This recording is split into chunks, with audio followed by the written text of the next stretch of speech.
Well, hello and welcome back to another video.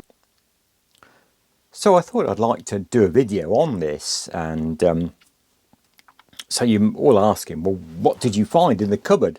Well, it was quite simply a Kays, if I hold that quite close, perhaps you'll see that. It's a Kays Autumn and Winter 1970-71 mail order catalogue.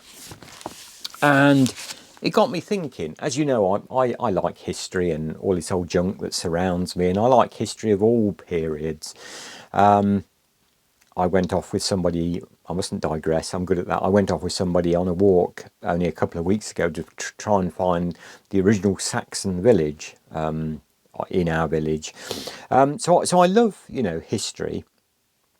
And obviously you can't live in the past, but without the past, well, we wouldn't have had a future, or wouldn't have a future. And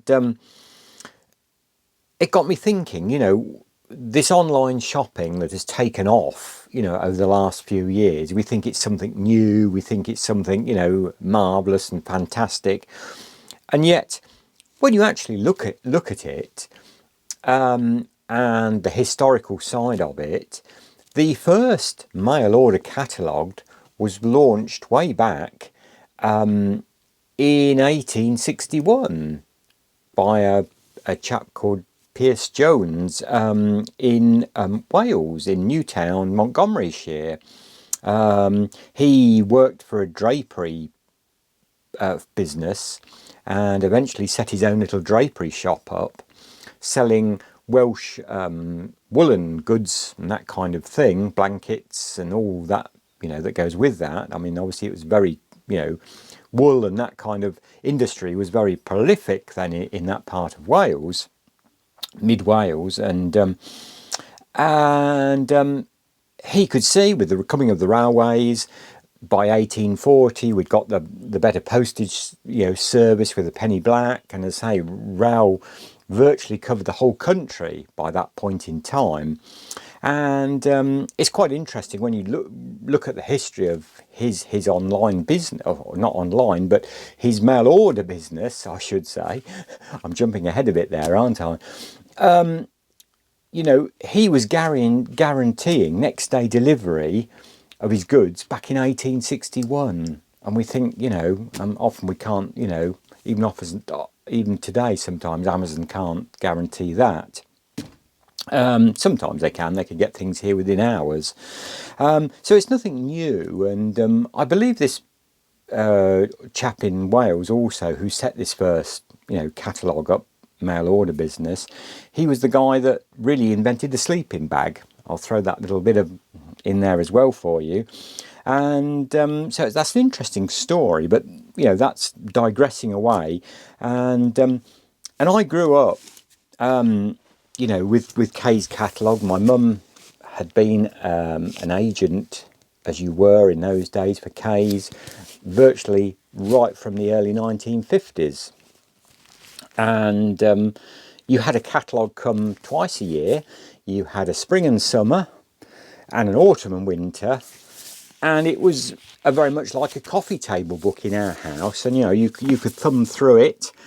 And it was quite interesting. When I started looking at this, I thought, oh, I had that and I had those clothes. And it was really quite fascinating. I don't know why we had so many of these, and sadly, they are quite collectible now, so I'm told, because the fashions in them, and for people that like researching fashions and looking at fashions of the, of that era, it's now 50 odd years ago.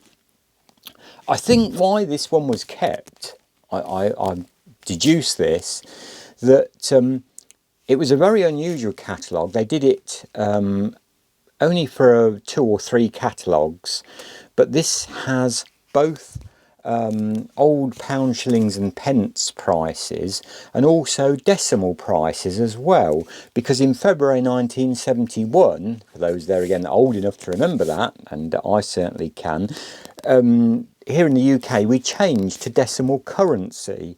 So in this catalogue things are priced at the old money of pounds, shillings and pence, and the new decimal currency.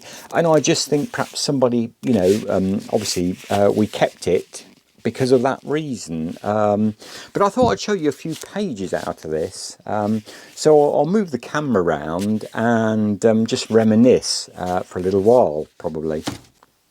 So I thought we'd start with this page, and obviously I'm no fashion guru here by any means, but I did live through this period, and I was very much growing up through this period, and a good friend of mine who is a historian often tells me that the 1960s didn't really start till 1963, or the swinging 60s I should say, what we refer to, didn't really start till 1963 and went on at least till 1972 stroke 73. So you can see we're still very much in that period.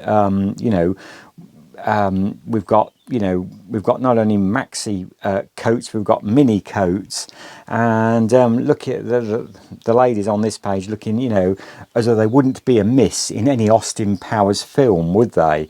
I just think that's why these old catalogues are so priceless, really, and to sit and look at the fashion in them, and I've really sat and had a good look at this and thought this is it made me laugh, to be honest, but I'm sure people today could still how things go full circle, you could go out in some of this stuff and wouldn't look amiss today. And there again, we often think, it's a very modern trend to get, celebrities, or so-called celebrities of what we call today, to endorse or wear certain things. But here we are in 1970.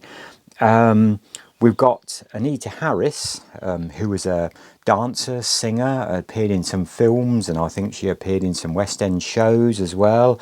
Obviously is modelling a range of clothes for Kays. So there again, people were doing this, 50 odd years ago, and it's nothing new, really, is it? And it's interesting, Kays, as other catalogues in those days, sold absolutely everything, and this is really just before the creation of the fitted kitchen, and you could buy this range of kitchen cupboards,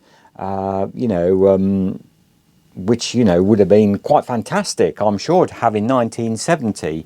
And as I say, these were sold in the catalogue and would be delivered to you by, I think Kays not only used the Royal Mail, they also used the railway for some bigger items as well, like the old, it became eventually Red Star parcels, and this would be delivered to you. So it's amazing what they did sell and what you could buy back in 1970 from a catalogue, as I say. And there we are. That would have been a really trendy kitchen to have fitted out, your house with that. I haven't really studied the prices, and I haven't got my glasses on, but I think it'd be a bit out of date anyway, and a bit dated to what we're used to now, when you think of what people expect in a kitchen. And there we go. Kays even sold carpet, and this is Axminster. But I mean, just look, if anybody watches programs like Homes Under the Hammer, for instance, perhaps when they go into some places that haven't been modernised for 30, 40 or 50 years, you're still seeing this kind of really late 60s, 70s design. It was really the in thing to have these bright carpets.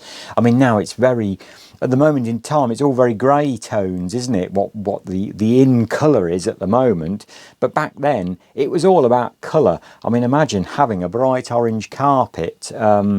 We had an orange tiled kitchen floor, which was very vivid, but very, very fashionable, just around about this time, in the early 1970s. it's interesting how fashions have changed and how they do change. I'm not saying this kind of coloured carpet will ever come back in, but it's fascinating, as I say, and that would have been really, you'd have thought you'd have really made it if you'd had that in your lounge in 1970. There again, this page really made me laugh. Obviously, it had men's and boys' fashion. There's far too many pages. To I could spend a whole night going through this.